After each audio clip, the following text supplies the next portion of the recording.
Happy Sunday, everybody. Today we're going to look at some Operator Series -9s by Scale Trains.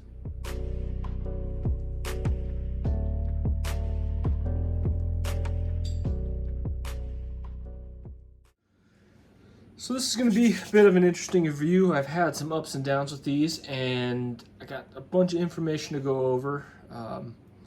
These are the first ESU, like lock sound, lock pilot type decoders that I have used in some time, and I've got some thoughts on these, and I'm going to go through some of my issues with them.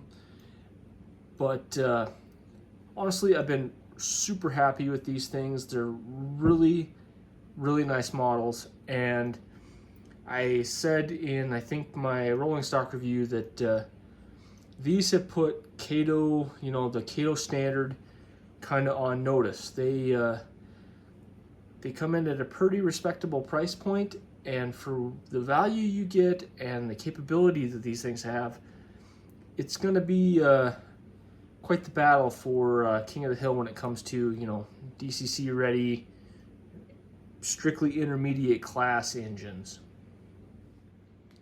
So I suppose we'll start with the stuff that I really like about these models, and I have been fiddling with them a little bit, so my speed match is a little bit off, but I would like to just quickly show it on camera if you didn't hear it in the pre-review run. But these are really nice, quiet running models, and that is something that is super appreciated by me. I live in kind of a busy house, and I don't want my engines to be grinding away. Really nice, quiet motors, albeit one a little bit louder than the other, but I think that might be a decoder issue that I will get to in a minute. But honestly, really good pullers as well. I can put a lot of cars between the two of these, and definitely have back EMF with the lock pilot decoders that are in them right now. They hold speed really well no matter how many cars you put behind them. They pull really well, and they have really good low speed control. Although I will say that speed matching these has been a little bit interesting. All of the other lock sound and lock pilot Scale Trains engines that I have, I could put all of the same CV values in, and they were speed matched, and 9189 seems to kind of be slightly different, and it was the one that I ordered DCC equipped, and I might have a motor issue with that for some reason, but we'll get to that in a few minutes as well. The price point of these is pretty respectable, and they're definitely right in the ballpark of the just a stock DC Kato. The DCC ready engine that I purchased, 9114, was $100 shipped, and the DCC equipped, I think I ended up paying a bit of a premium on it, especially after some other situations, but it was $140 shipped. So these are right in the normal price point of a Kato with a good decoder, or a DC Kato, on eBay right now. So let's take a minute and just zoom in, get a nice good look at these, and then go ahead and compare it to what I would consider maybe a comparable Kato that's in the same price point. And then after that, we will slide in a rivet counter series just so we can see the differences that there are between them. All right, we're zoomed in here on 9189, and awesome thing. Handrails and safety footsteps come painted from the factory, right on Scale Trains. That's super awesome. Really appreciate that.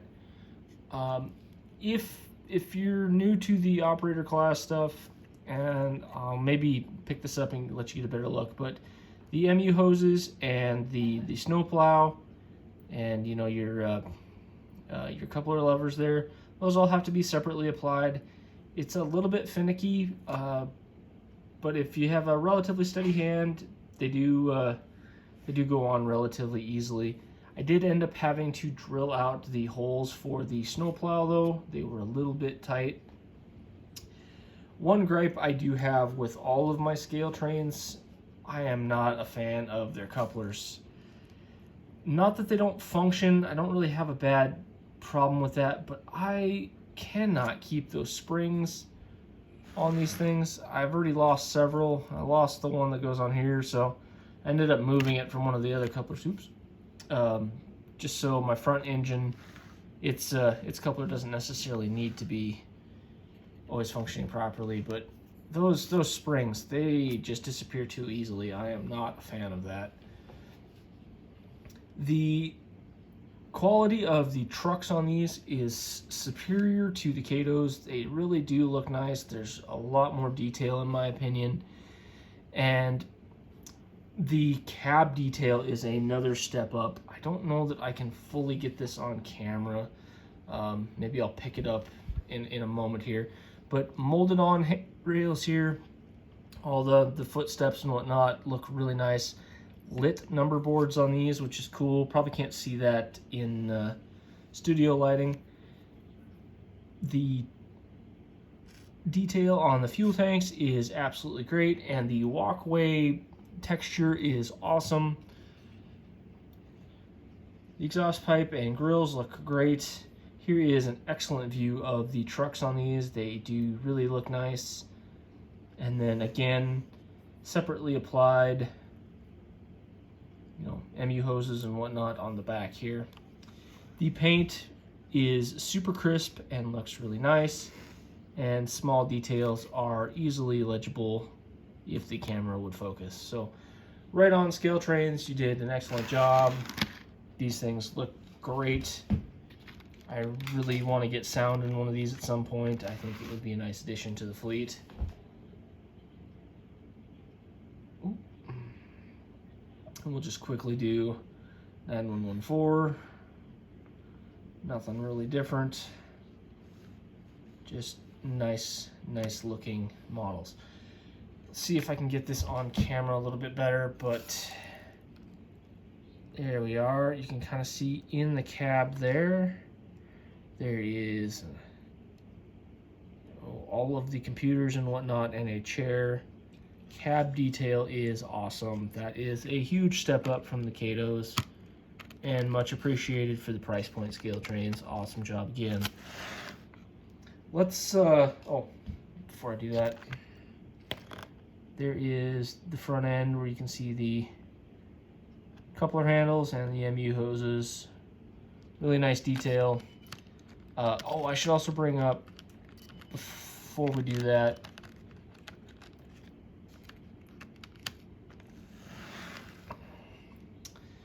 the lights on these are very nice. Let's see here. Let's set up the nice and bright, and the ditch lights are nice and bright as well. So separate, they don't run off of the same channel, so you can run them independently. Awesome. I will get to one of my gripes with that here in just a moment. Let's go ahead and grab the Kato and check out some of the differences. Okay, so I've got these now side by side. I realize this is a Gevo over here, but it's the closest Kato I've got. But if you zoom in, get nice and close here, the cab work and windows are so much nicer on the scale trains. Handrail details so much better. The trucks are just of better quality in my opinion. Some people might disagree, but I really think they look better. The plastic on the Kato kind of seems plasticky without a better word for it. A lot of the molded details just aren't as crisp. These have better detailing in my opinion. And really these are about the same price point, DC to DC.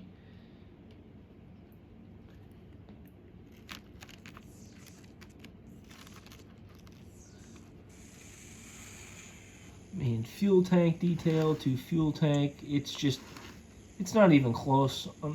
As much as I love my Katos, these scale trains just outdo them on detail 10-1, and for the price point, that is pretty cool.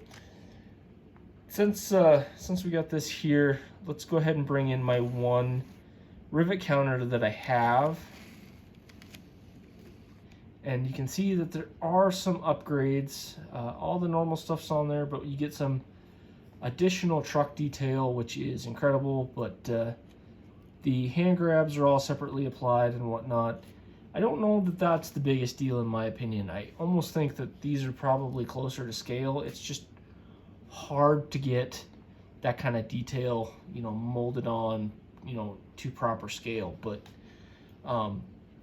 as nice as this thing is, and it really is a gorgeous model, 90% of the way for half the price on these is saying something. They're pretty close to competing on the same level, and this is just so much more affordable, and that's really what I like about these things, is they are a very affordable option. So now that we got the looks out of the way and kind of the runnability out of the way, they are really great models, and I'm gonna have a pretty easy time recommending them. But I did run into some problems, and I kind of wanted to talk everybody through them. And I mentioned in my last review that I did on my Broadways that I really appreciate the programmability that is built into the stock CV settings of a Broadway engine. And I had some comments earlier this week that asked me why it was such a big deal. You can just jump into JMRI and make things work. That's all fine and good, and I am working on getting a lock programmer because it is such a big deal. But some of it is JMRI, and some of it I think is my interface that I use. I have a Digitrax DCS 210 Plus, and I use its built-in USB programming feature to do a lot of my JMRI programming.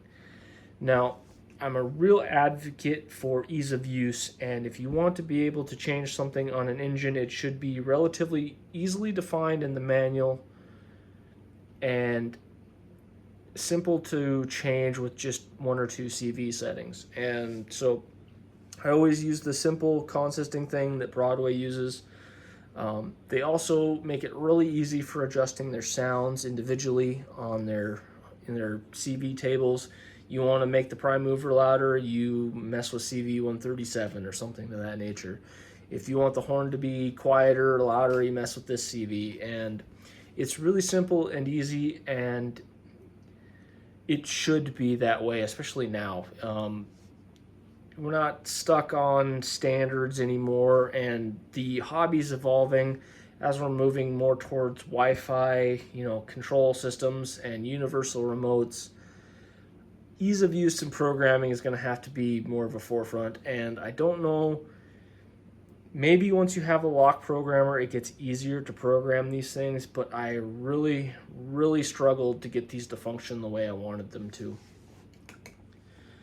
So out of the gate, I ordered this, like I said, DCC ready and one with DCC pre-installed, and I'm not sure what vintage of Lock Pilot. I can't quite read it. I think it's a version 4, but this was the decoder that was installed. And the ease of installation for these decoders is pretty good in my opinion. All you have to do is remove the couplers from each end. It's just a screw on each side, and the body slides right off. Unlike a Kato where you kind of got to wiggle it off, it's really easy to firmly make sure the body's attached, and then easy to remove, and you don't really have to worry about breaking things by twisting or doing whatever on the body. So big plus when it comes to that. There is a DC board already on the model, and you plug in the DCC control module, this little piece. I believe it's a Next 18.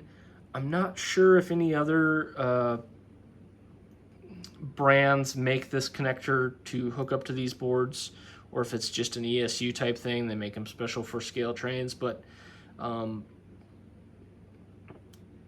All you have to do is pop off the DC board that is attached, pop this in place, and I used a little bit of the handrail foam that came with these to kind of wedge between the frame and that connector so vibrations wouldn't make it fall off the bottom.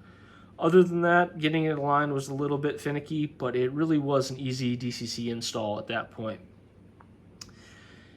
At that point in time, I really struggled to figure out how to program in remote the because I want to be able to do that first. I tried to read the CVs to program the ditch lights on the one that I installed the Lock Pilot 5 into, and I struggled and couldn't get it to work, so I jumped into JMRI and I thought, you know, before I do anything, I can go to my DCC Ready one, I can just pull all of the data from it and I'll just copy and paste it onto my, you know, my Lock Pilot 5.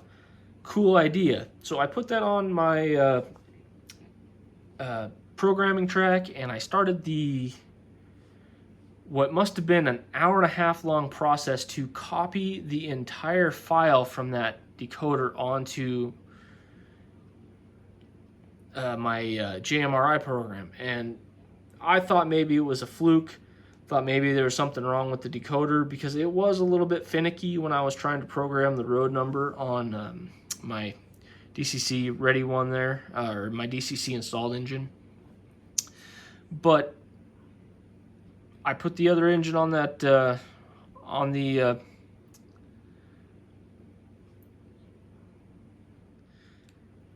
I thought maybe it was a fluke.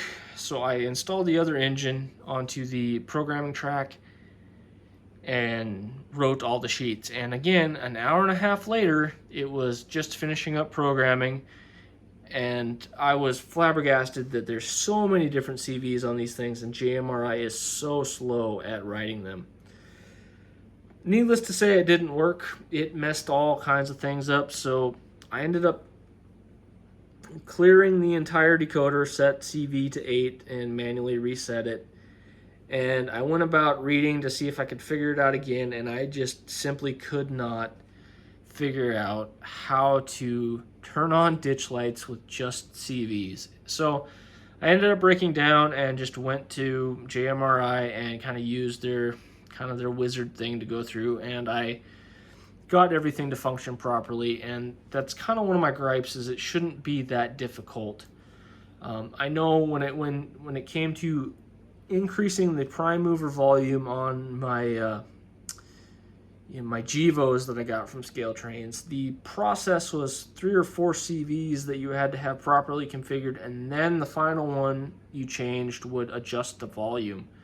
It really shouldn't be that hard, and not everybody, especially people that are buying DC locomotives and possibly converting them to DCC through, you know, just a standalone board. These are like $32, so we're not talking big money here. They don't necessarily have access to JMRI. They may not have access to a system that could hook up to their tracks so that they could program them. Maybe with a lock programmer, which is another $100 device, it's super simple and I'm just crazy, but I don't think it should be that difficult. It should just be one CV away, you change that and you're ready to go. The other issue I had is my DCC installed one worked for about 2 weeks, and then I kind of started to have some issues, and it just straight up stopped responding to its loco address. I tried reflashing it, I tried resetting it, I tried doing everything. I even tried running it on its 2-digit address. I tried putting it in a consist, CB19 address, and it simply would not respond to anything anymore. So I assumed that the decoder just died. So I bought another Lock Pilot 5 and installed it, and everything's been good since. I've got probably 60 hours of runtime on each of these, about 40 on the new Lock Pilot 5 decoder that I put in that DCC equipped engine. So other than those issues, these things have been rock solid. They've been super set it and forget it. They go through turnouts just fine. They're really quite wonderful engines, and knowing how good the Rivet Counter series is, I wonder if you could install sound in these and really have some good budget engines. I might look into doing that in the near future, but these are probably going to sit on the pedestal right next to Kato's. So when we're talking price point on these things, $99. I got it for $99 shipped. I know sometimes they're a little more expensive, but $99 shipped for the DCC version and $140 shipped for the DCC installed. I would stay away from the DCC installed. I had an issue with the decoder. I haven't tried to send it back to ESU to see if they would do anything on it. I bought these kind of new old stocks, so I doubt that they'll work with me, but we'll see if that turns into anything. But you do pay a little bit of a premium. I found those boards, I think I bought both of them for $32. So you'd be $132 for a DCC equipped engine at that point. Easy install to do, so absolutely just buy the DC version and install the board. That is right there at the same price point as, you know, a Digitrax or even a relatively on sale TCS decoder in a Kato engine at that point. $90 for most Kato engines, unless, you know, you're looking for something specific, and, you know, $40 to $50 for a decoder, so right in the same price point. These do have some features that I like a little bit more, but the one thing that's really killing me is the newbie that is trying to move to the intermediate class. You have access to all your functions on a Kato, which is a drop-in board. They're super easy to program. I'm going to go over this Wednesday a cool way to make your lights function really cool on TCS decoders and how easy they are to get your Katos to speed match. If I didn't have the speed matching issue on one of these and the programming issue that I had, you know, trying to get ditch lights to work with my drop-in decoder, these would have absolutely taken the place of the Katos. They kick their butt in the looks department. They're gorgeous engines and they run just as good. But I really struggle to recommend these to anyone who doesn't have access to a computer system that can hook up to their programming track. If you don't have JMRI, it's going to be so difficult to access all the functions on these. So just buyer beware, know what you're getting into. You probably wouldn't regret it if you bought them anyway, but just know that if you don't have access to that computer, a Kato might be a better place to go, especially if you're worried about having access to all your light functions. Anyway, everybody, awesome engines, cool review. Appreciate you stopping by. I will see you this Wednesday for my easy programming on the TCS decoders, and you have a good rest of your weekend now. Bye.